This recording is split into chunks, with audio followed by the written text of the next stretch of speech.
Nous sommes en 2047. Cela fait 20 ans que la mort n'existe plus.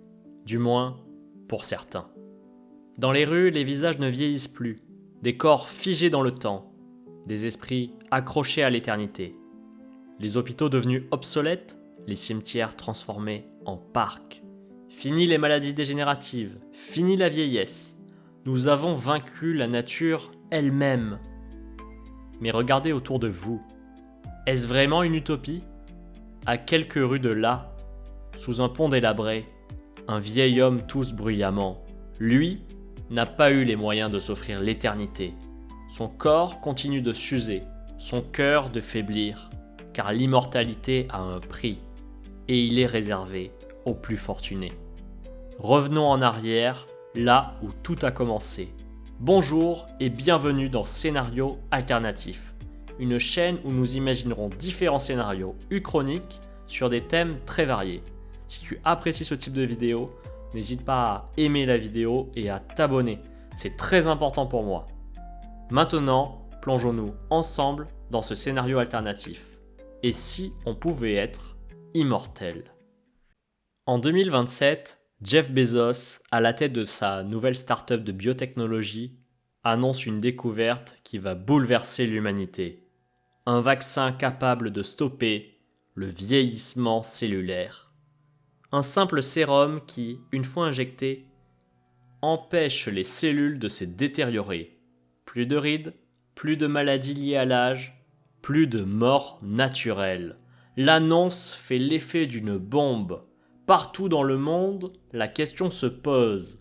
Faut-il interdire cette avancée, la contrôler ou laisser le marché décider de son avenir ? Très vite, la réponse s'impose. L'immortalité devient un produit de luxe, prix d'entrée $1 million la dose. Ceux qui en ont les moyens se précipitent pour s'offrir l'éternité. Les milliardaires fêtent leur 200e anniversaire avec champagne et caviar, pendant que d'autres regardent, impuissants, leur corps vieillir. Les grandes entreprises verrouillent l'accès au vaccin. Les dirigeants politiques refusent de céder leur place. Pourquoi abandonner le pouvoir quand on peut régner à jamais ? Le monde entier bascule dans une nouvelle ère.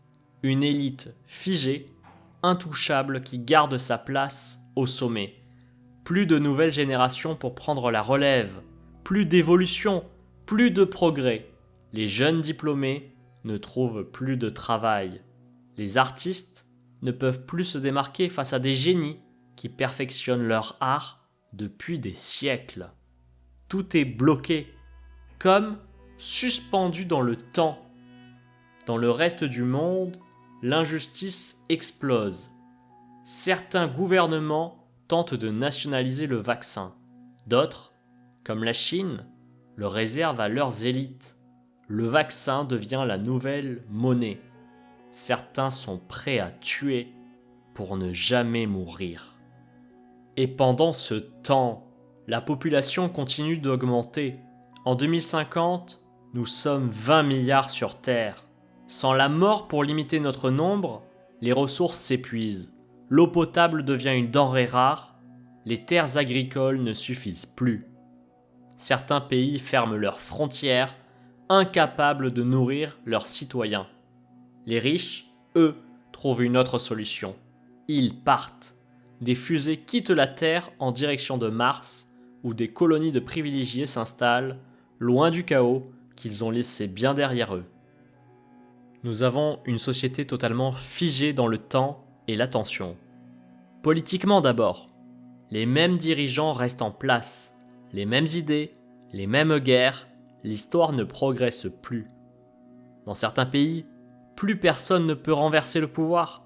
L'immortalité est devenue l'arme ultime des tyrans. L'immortalité aurait dû être une avancée ultime, une libération totale de la peur de la mort. Mais au lieu de ça, elle a figé la société dans une stagnation étouffante. Les postes à responsabilité ne se libèrent plus. Les présidents, les PDG, les artistes, les chercheurs, tous ceux qui dominent aujourd'hui continueront à le faire éternellement. plus personne ne prend sa retraite. Il n'y a plus d'évolution, plus de renouvellement. Les jeunes générations, elles, se retrouvent condamnées à attendre. Attendre que les immortels daignent leur laisser une place, ce qui n'arrivera jamais. Les universités sont pleines de diplômés sans espoir de carrière. Les rêves de grandeur s'effondrent, la frustration monte. Face à cette impasse, des tensions éclatent. De nouveaux mouvements émergent. Les mortalistes qui refusent l'immortalité et revendiquent un droit fondamental à vieillir et à mourir naturellement. Ils exigent un retour à l'ancien monde. Face à eux, les éternels, ceux qui ont embrassé l'immortalité et qui refusent tout retour en arrière. Les manifestations deviennent des émeutes. Des groupes radicaux attaquent des laboratoires et des stocks de vaccins. Certains États interdisent l'immortalité. D'autres l'imposent de force à leur population. L'humanité se divise en deux camps irréconciliables. Nous pensions que l'immortalité nous offrirait un futur radieux, mais ce futur, loin d'être une utopie, ressemble de plus en plus à une impasse. Mais le pire, c'est peut-être l'éternité elle-même. Que devient la vie quand elle n'a plus de fin, quand on a déjà tout vu, tout vécu, tout exploré? Les premiers immortels découvrent une vérité effrayante. L'éternité est un piège.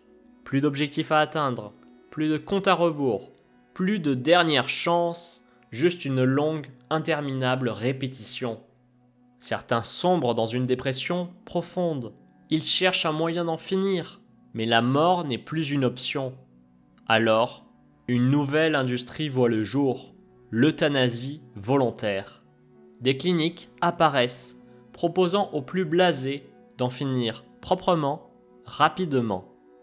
Ironie du sort, après avoir tout fait pour vaincre la mort, l'humanité cherche maintenant un moyen de la retrouver. Mais nous ne sommes qu'en 2025. L'immortalité n'existe pas encore, officiellement du moins. Pourtant, quelque part, dans un laboratoire ultra secret, des chercheurs y travaillent. La course à l'éternité est lancée. L'histoire nous a montré qu'aucune découverte scientifique majeure n'a jamais été stoppée. Le clonage humain, l'intelligence artificielle, la fusion nucléaire, autant d'innovations autrefois impensables, aujourd'hui bien réelles. Alors posez-vous la question, si demain un vaccin garantissant l'immortalité était mis en vente, que feriez-vous?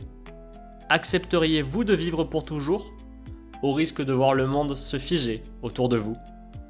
Ou choisiriez-vous de laisser la vie suivre son cours naturel, avec tout ce qui fait sa beauté, la fragilité, l'urgence et la fin qui donne peut-être un sens à tout? Le futur nous donnera peut-être la réponse, mais une chose est sûre, l'éternité a un prix. Reste à savoir si nous sommes prêts à le payer. C'était Scénario Alternatif. Si cette vidéo t'a plu, n'oublie pas de laisser un j'aime et surtout de t'abonner. Ça m'aide énormément et cela me motive à en faire d'autres. Tu as un avis, une question, une autre idée d'Uchronie? Dis-moi tout en commentaire, je lis et je réponds à un maximum d'entre vous. On se retrouve très vite pour une nouvelle Uchronie. Alors, et si on réécrivait l'histoire ensemble ?